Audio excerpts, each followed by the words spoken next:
Assalamualaikum warahmatullahi wabarakatuh. Perkenalkan, nama saya Nur Hikmah R, kelas 6A dengan NIM 2204040010 dari program studi akuntansi syariah. Di sini saya akan menjelaskan beberapa pembahasan tentang akuntansi sektor publik. Mulai dari yang pertama itu mendeskripsikan pengertian akuntansi. Yang kedua itu mengidentifikasi jenis dan karakteristik akuntansi sektor publik dan sektor privat. Yang ketiga, menjelaskan perbedaan akuntansi sektor publik dan akuntansi sektor privat. Yang keempat, mendefinisikan ruang lingkup akuntansi sektor publik dan perkembangannya. Yang kelima, ada mengidentifikasi barang dan jasa publik. Baik, langsung saja ke pembahasan pertama, yaitu mendeskripsikan pengertian akuntansi sektor publik. Akuntansi sektor publik atau ASP adalah bidang akuntansi yang berfokus pada bidang pengelolaan keuangan dan pelaporan keuangan di sektor publik, seperti pemerintahan, lembaga negara, dan organisasi non-profit. Tujuan utamanya adalah untuk memastikan penggunaan sumber daya publik secara efisien, transparan, dan akuntabel dalam rangka mewujudkan pelayanan publik yang baik. Akuntansi sektor publik juga berfungsi untuk memberikan informasi tentang keuangan yang dapat digunakan oleh pihak-pihak terkait seperti legislatif, masyarakat, dan lembaga pengawas dalam pengambilan keputusan yang berkaitan dengan anggaran dan kebijakan publik. Yang kedua, mengidentifikasi jenis dan karakteristik akuntansi sektor publik dan sektor privat. Akuntansi sektor publik dan sektor privat memiliki beberapa perbedaan yang mendasar dalam tujuan, prinsip, serta karakteristiknya. Berikut ini karakteristik dan jenis dari akuntansi sektor publik. Yang pertama, akuntansi pemerintahan berkaitan dengan entitas pemerintahan di semua tingkat, nasional, provinsi, kabupaten, ataupun kota. Yang kedua, akuntansi lembaga non-profit mencakup akuntansi organisasi yang tidak berorientasi pada laba seperti rumah sakit, universitas, dan lembaga sosial lainnya. Selanjutnya, karakteristik. Yang pertama, tujuan utama meningkatkan transparansi dan akuntabilitas penggunaan dana publik serta memberikan informasi yang membantu pengambilan keputusan dalam kebijakan publik. Yang kedua, sumber pembiayaan mengandalkan dana dari pajak, hibah, atau utang yang berasal dari masyarakat dan bukan dari laba. Yang ketiga, penggunaan dana. Dana tidak digunakan untuk memperoleh laba, melainkan untuk kepentingan umum dan pelayanan masyarakat. Selanjutnya, akuntansi sektor privat. Jenisnya yang pertama itu akuntansi perusahaan, terkait dengan organisasi yang bergerak dalam kegiatan komersial dan menghasilkan laba. Yang kedua, akuntansi keuangan, fokus pada pelaporan dan analisis kinerja keuangan untuk pemangku kepentingan eksternal seperti investor dan kreditor. Adapun karakteristiknya, yang pertama itu tujuan utama meningkatkan keuntungan dan nilai perusahaan, serta memberikan informasi keuangan yang berguna bagi pemangku kepentingan seperti investor, kreditor, dan manajemen. Yang kedua, sumber pembiayaan. Pembiayaan diperoleh melalui modal ekuitas atau investasi pemilik dan utang, pinjaman dari bank atau penerbit obligasi. Yang ketiga, penggunaan dana. Dana digunakan untuk memperoleh laba, memperluas perusahaan, dan meningkatkan nilai perusahaan.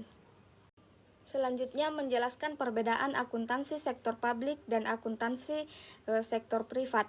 Perbedaan antara akuntansi sektor publik dan akuntansi sektor privat dapat dilihat dari berbagai aspek seperti tujuan, sumber pembiayaan, pelaporan keuangan, dan peraturan yang berlaku.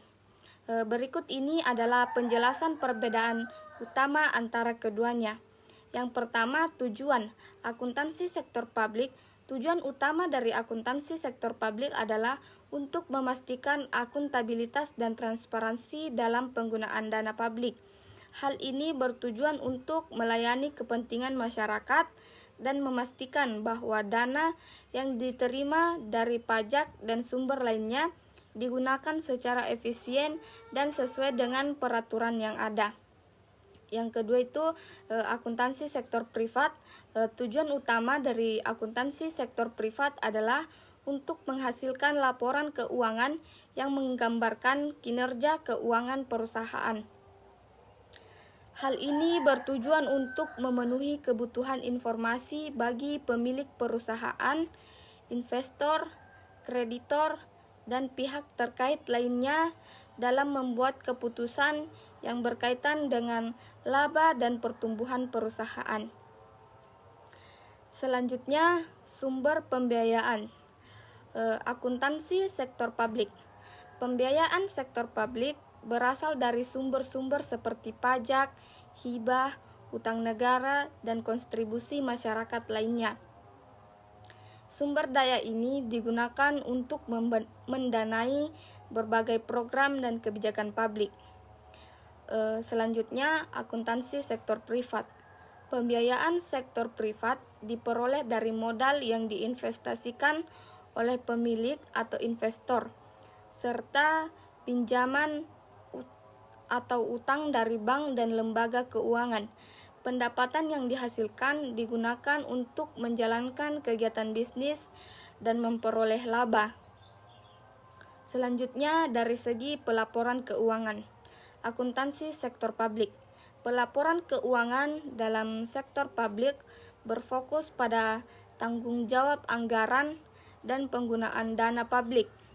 Laporan keuangan disusun untuk menunjukkan sejauh mana yang dialokasikan telah digunakan sesuai dengan tujuan yang diterapkan, dan untuk memastikan transparansi dan akuntabilitas kepada masyarakat. Selanjutnya, akuntansi sektor privat.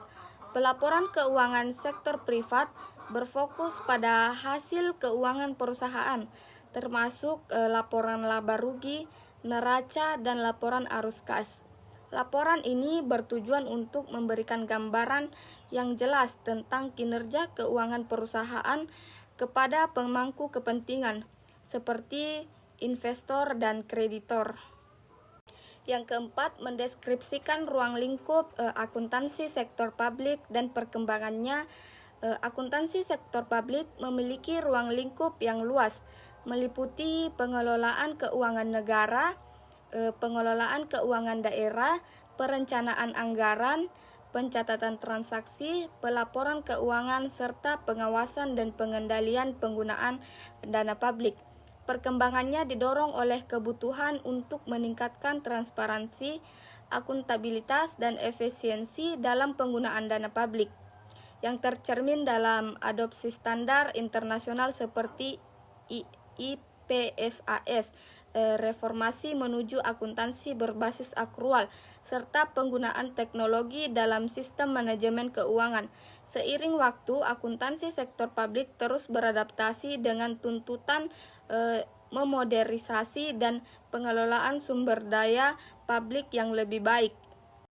Yang kelima, mengidentifikasi barang dan jasa publik.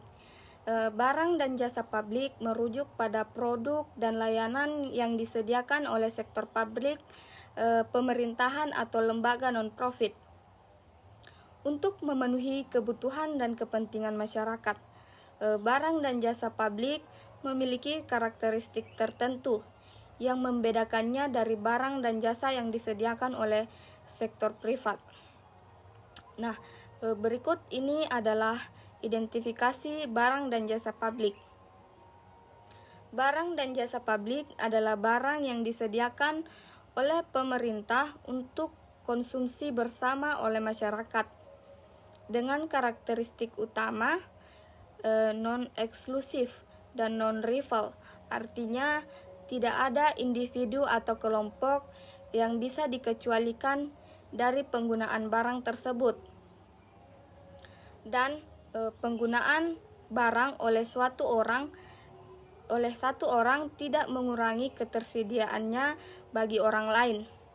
Adapun karakteristik barang non-public, dari segi non-eksklusif, tidak ada orang yang bisa dilarang atau dikecualikan untuk mengonsumsi barang tersebut. Siapapun dapat mengaksesnya tanpa membayar langsung kepada penyedia. Sementara dari segi non-rival, penggunaan barang oleh satu orang tidak mengurangi jumlah yang tersedia untuk orang lain. Satu orang menggunakan barang ini tidak mempengaruhi kemampuan orang lain untuk menggunakannya. Adapun contoh barang publik. Yang pertama itu pertahanan dan keamanan. Keamanan yang disediakan oleh negara melalui angkatan bersenjata atau kepolisian. Yang kedua, penerangan jalanan umum. Penerangan lampu yang dapat dinikmati oleh semua orang tanpa ada pembatasan. Selanjutnya, jasa publik. Jasa publik adalah layanan yang disediakan oleh pemerintahan untuk memenuhi kebutuhan dasar masyarakat, yang biasanya terkait dengan penyediaan fasilitas dan layanan yang tidak dapat secara efektif disediakan oleh sektor swasta. Adapun karakteristik jasa publik, penyediaan untuk kepentingan umum. Jasa publik disediakan untuk meningkatkan kesejahteraan masyarakat secara keseluruhan. Dari segi non-eksklusif, semua anggota masyarakat berhak mendapatkan jasa tersebut dan tidak ada yang dapat dikecualikan, bahkan jika mereka tidak membayar. Pendanaan umumnya dari pajak. Pembiayaan jasa publik umumnya berasal dari pajak yang dibayar oleh masyarakat. Adapun contoh jasa publik seperti pendidikan, layanan pendidikan yang disediakan oleh sekolah atau universitas negeri. Yang kedua, kesehatan. Fasilitas kesehatan publik seperti rumah sakit pemerintah dan klinik kesehatan yang disediakan untuk seluruh masyarakat. Itulah beberapa materi yang dapat saya sampaikan mengenai akuntansi sektor publik dan akuntansi sektor privat.